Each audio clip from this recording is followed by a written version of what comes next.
Oke, baik teman-teman semuanya. Ini ada salah satu kader PDIP yang dulu adalah dekat dengan Pak Jokowi, musuhnya Anies Baswedan, dan sekarang dipanggil oleh KPK. Siapa dia? Yaitu Ahok. Ya, dulu Ahok ini adalah dekat banget dengan Pak Jokowi. Tanpa Pak Jokowi, Ahok tidak akan bisa menjadi wakil gubernur, jadi gubernur, bahkan jadi komisaris utama Pertamina. Tapi entah kenapa Ahok akhir-akhir ini memusuhi Pak Jokowi, memusuhi keluarga Pak Jokowi, bahkan merendahkan Pak Jokowi nggak bisa kerja, Gibran nggak bisa kerja dan sebagainya. Malah bersahabat dengan Anies Baswedan, di mana dulu Ahok adalah musuhnya Anies. Yang memenjarakan Ahok Anies. Yang mengalahkan Ahok jadi gubernur Anies. Kemarin Ahok telah memenuhi panggilan KPK. Kasus apa bang? Kasus Harun Masiku atau Hasto?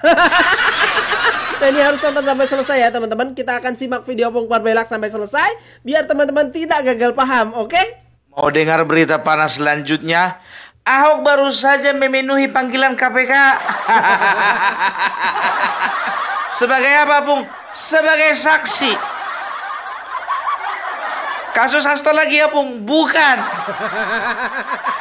Kalian kalau setiap saksi yang dipanggil mengenai kasusnya si Hasto, senang kali kalian. Pengen gitu kayaknya perasaan kalian itu cepat-cepat ini ditangkap ini kan. Begitu hatimu, begitu juga hatiku. Udah bosan kita ngelihat apa namanya drama sinetron. Apa? Lu kurang berita, mau tutupin berita nih. Dan nanti KPK akan kasih penjelasan. Tadi dipanggil buat saksi aja. Saksi Masih untuk saksi. kasus korupsi LNG. Itu aja sih. Iya kan, kita udah pernah diperiksa kan. Makanya tadi kan lebih cepat karena nulis-nulis yang biodata udah nggak perlu. Udah ada semua gitu loh. Tinggal konfirmasi aja. Aku lupa lu namanya lu. Gak usah tanya mana, memang KPK usah jelasin deh. Jangan gua deh. Aduh, berapa pertanyaannya? Gak banyak juga sih ya.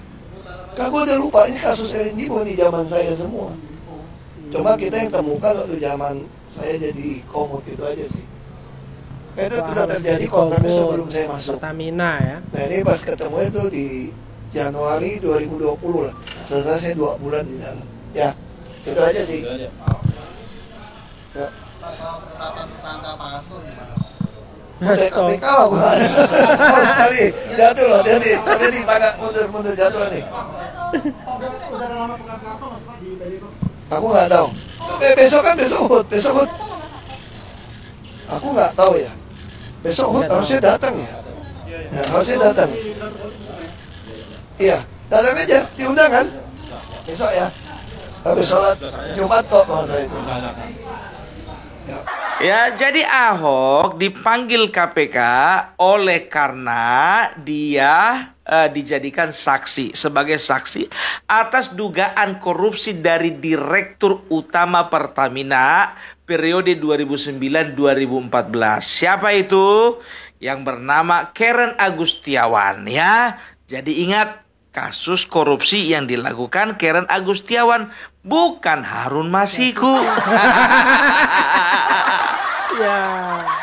Ya, jadi kalau kalau bilang sama kalian, kalau yang namanya Ahok ini masih agak gimana ya, aku bilangnya masih agak beres di hidupnya ini. Ya kalau bicara track record masalah korupsi boleh lah. Oke. Tapi kalau bicara rumah tangga, kalian lebih bagus belajar dari aku daripada dari dia.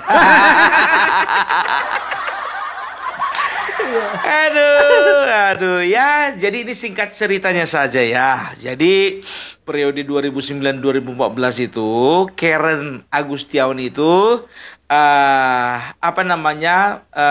melalui proses penyelidikan ternyata terbukti melakukan tindakan korupsi LNG. Apa itu LNG? LNG itu adalah liquid natural gas. Ya, liquid natural gas itu adalah gas yang sudah dicairkan dengan proses pemurnian sehingga volumenya itu bisa 600 kali lipat lebih kecil dibandingkan gas pada umumnya, sehingga memudahkan di dalam mobilitas, kan begitu. Nah, LNG ini bisa dikatakan sangat berguna, baik itu kepentingan rumah tangga, industri, pembangkit listrik, bahan bakar kapal dan lain sebagainya. Ya, makanya bisa dikatakan LNG ini adalah sebetulnya bahan bakar yang ramah lingkungan karena 25% lebih efisien atau lebih hemat dari penggunaan gas biasa. Ya, jadi bisa dikatakan LNG ini adalah produk Pertamina yang menjanjikan, yang memiliki prospek ke depannya. Makanya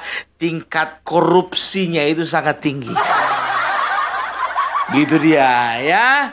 Jadi yang melakukan korupsi bukan Ahok tapi Karen Agustiawan. Ahok hanya sebagai saksi karena waktu itu Ahok menjadi komisaris utama, bukan direktur utama. Udah jelas ya? Udah jelas ya, jadi jangan ada kita ini misinformasi gitu, mentang-mentang sekarang kasusnya si Hasto ya kalian sakut-sakutkan, bukan, tapi memang momennya kebetulan. Momennya kebetulan. Ya, jadi sedikit dulu berbicara tentang si Ahok ini. Ya, aku bilang sama kalian, Ahok ini bisa dikatakan adalah orang dekatnya Joko Widodo. Karena apa? Ketika Joko Widodo yang menjadi 2012 menjadi gubernur, ya, dan Ahok menjadi wakil gubernur, bisa dikatakan mereka itu bisa bekerja bersama-sama dengan baik, kan begitu. Nah, ketika Joko Widodo naik menjadi presiden, beliau juga menghandle ya Jakarta sangat dengan apik. Nah, masalahnya ketika 2017 pertandingan antara Ahok dengan Anies Baswedan, kala itu pemilihan ada 3 calon ya. Anies Baswedan bersama dengan Sandiaga Uno, Ahok bersama dengan siapa kalau nggak salah waktu dengan Jarot ya, dan satu lagi itu AHY bersama dengan perempuan kalau nggak salah ya. AHY Aulia kalau nggak salah. Aulia itu istrinya itu. Iya, sorry ya. Ya, cross check ya. Dah, ternyata putaran pertama suara Ahok menang. Masalahnya khusus untuk Gubernur Jakarta ini ya harus 50+1. Ternyata Ahok suaranya tidak mencukupi 50+1. Dilakukanlah putaran kedua. Nah, disinilah masanya AHY itu banyak yang pindah ke si Anies. Oleh karena juga Anies waktu itu ya kubunya Anies menjual-jual ayat, menjual-jual mayat. Dan Ahok tersangkut oleh karena kasus penistaan agama. Padahal menurutnya dia tidak menista. 2017 akhirnya divonislah yang namanya Ahok itu terbukti secara sah dan meyakinkan ya melakukan penistaan agama dan dikenai hukuman 1 tahun 8 bulan penjara. Aduh, akhirnya karir atau pekerjaannya si Ahok hancur dibikin si Anies. Makanya aku nggak bisa pikir habis, biar tahu kalian nggak bisa pikir habis pikir. Sekarang makin mesra orangnya. Kalau aku jadi Ahok, jujur aja aku bilang, jangankan satu panggung sama dia, jumpa sama dia pun kalau bisa jangan. Coba bayangkan kalian, gara-gara dia ya itu karir politiknya hancur, pekerjaannya hancur, rumah tangganya juga hancur. Jadi faktor keretakan rumah tangga antara Ahok dan Veronica tadi itu sebetulnya Anies. Ini enggak pula, atau berterima kasih dia si Ahok ini sama si Anies. Makasih ya Mas Anies, gara-gara kau putus juga aku sama si Veronica. Udah bosan sebetulnya aku sama dia. Makasih lah aku dapat istri yang baru. Aduh, makanya orang itu makin dekat kan. Itulah Pak Ahok. Makanya selalu berpikiran positif. Ya, dan tahu nggak kalian selama di dalam penjara ya Joko Widodo waktu itu mengatakan ya hormati ya proses hukum, dan juga waktu itu Ahok kalau tidak salah tidak mengajukan banding ya, dia menjalankan koreksi aku kalau salah ya, dia tidak mengajukan banding atau mungkin banding tapi ditolak, tapi dia menerima hukuman tersebut ya. Jadi dia mendapat 3 kali remisi ya, akhirnya dia lepas dari tahanan itu kalau nggak salah di bulan kalau nggak salah aku itu di bulan Januari atau Maret 2019 ya, 2019. Nah, ternyata bulan November ya, tanggal 27 November tahun 2019 Ahok diangkat menjadi komisaris utama PT Pertamina. Nah, yang mengangkat Ahok waktu itu adalah Erick Thohir, Menteri BUMN. Nah, Pung, berarti itu artinya ya, itu artinya Joko Widodo tidak pernah memperjuangkan Ahok. Iya. Sekarang begini ya, adalah sebuah kebohongan besar kalau Ahok mengatakan bahwasanya Joko Widodo lah yang membuat dia masuk penjara. Pernah dengar itu kan? Ya. Ya, dan juga Joko Widodo tidak pernah peduli selama dia masuk penjara. Coba bayangkan kalian ya, Joko Widodo melalui tangannya si Erick Thohir ya, beliau itulah yang mengangkat Ahok sehingga bisa memperoleh posisi yang sangat tinggi sebagai komisaris utama di PT Pertamina dengan gaji, tahu berapa kalian? 170 juta per bulan. Bayangkan kalian ya, 170 juta per bulan 2019. Nah, sekarang ya bisa dikatakan ya Ahok itu sudah seenaknya gitu loh untuk merendahkan Bapak Jokowi. Berapa kali kesempatan ku tengok dia ini merendahkan Bapak Jokowi. Dibilanglah Bapak Jokowi nggak bisa kerja, dibilanglah Bapak Gibran juga nggak tahu kerja, dibilanglah Bapak Jokowi itu nggak peduli sama beliau. Nah sekarang gini Hok, ku bilang sama kau, ya kalau nggak usah bersumpah Hok. Kalau memang Bapak Joko Widodo nggak peduli sama kau, kurasa nggak bisa kau menikmati gaji besar. Berapa tahun itu? 4 tahun lebih kau jadi komisaris utama. Nah, 2024 bulan Februari, entah karena dia itu nggak enak menerima gaji dari orang yang memusuhi ketua umumnya, ya. Akhirnya dia dengan gentleman ya mengundurkan diri dari komisaris utama. Kapan itu? Pada bulan Februari 2024. Nggak tahu entah karena kurang enak, nggak tahu juga karena tekanan, nggak tahu juga karena dia itu ancang-ancang untuk menjadi gubernur Jakarta.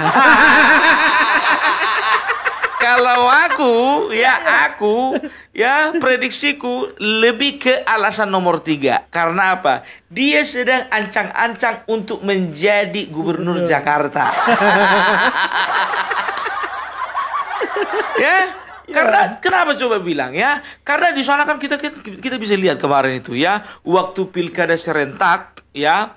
Waktu itu belum pilkada lah. Waktu itu kemarin itu pilpres ya, makanya dia kurang serak gitu loh kalau misalnya pilpres dia mendukung Ganjar ya, tapi dia masih di dalam kolamnya Joko Widodo.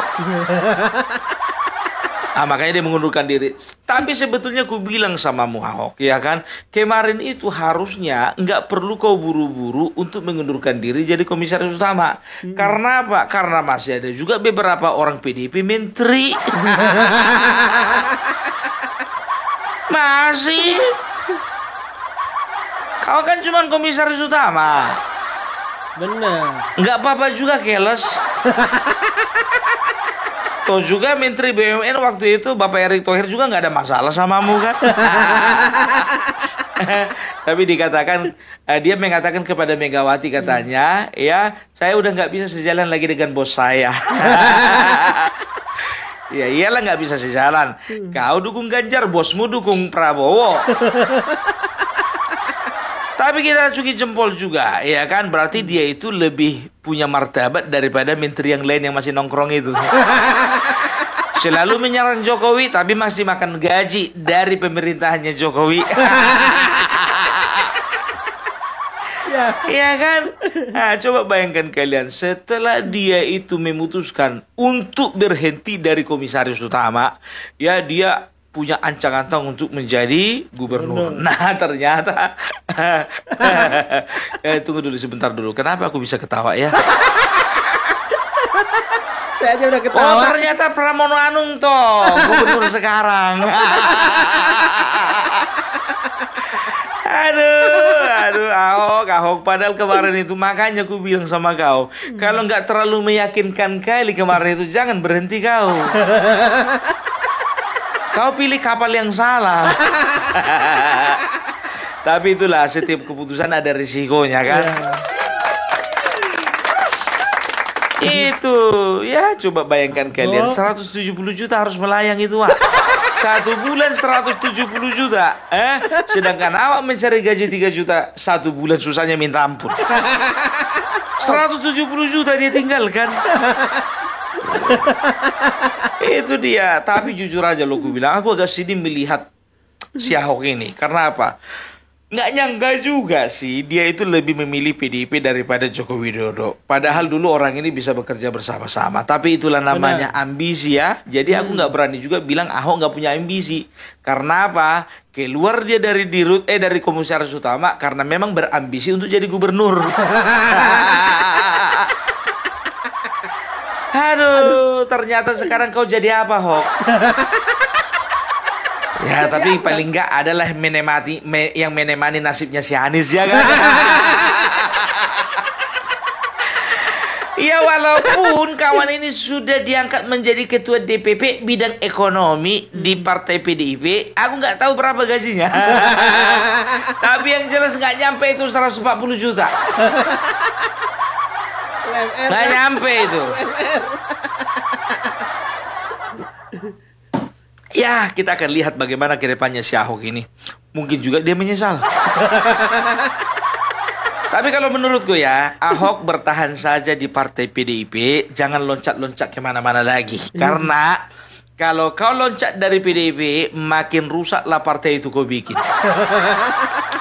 Marwarar keluar, rusak. Effendi Simbolon agak rusak. Iya kan, Gibran, Joko Widodo dan 27 kader lainnya dipecat keluar dari PDIP, makin rusak. Gitu. Kau di situ aja memperlambat kerusakan. Apalagi di tengah-tengah badai seperti ini. Sebetulnya ya, yang namanya Ahok itu bisa saja dia muncul sebagai bintang. Karena apa? Ada kemungkinan juga dia untuk menjadi sekjen, walaupun kecil. Tapi enggak bisa sih, karena memang kalau Ahok ini, kalau Hasto ini kan kemarin itu dia itu memang bisa dikatakan menjalankan tugasnya sebagai seorang sekjen itu memang betul-betul menjadi perwakilannya ketua umum. Ya, dia lobby ke partai sana, lobby ke partai sana, lobby ke partai sana. Ya, lobby ke orang sana, lobby ke orang sana, lobby ke orang sana. Ya, kalau Ahok kan nggak pandai ngelobi dia. Dia taunya hidup lurus-lurus saja. Mana bisa ngelobi dia? Dulu bisanya marah-marah. Kita lihat aja lah bagaimana Ahok dan juga PDIP ke depan. Oke, jadi itu dulu dari Opung Parbelak. Salam NKRI harga mati. Jadi gitu teman-teman ya. Ahok dipanggil KPK bukan karena kasus Hasto ataupun Harun Masiku.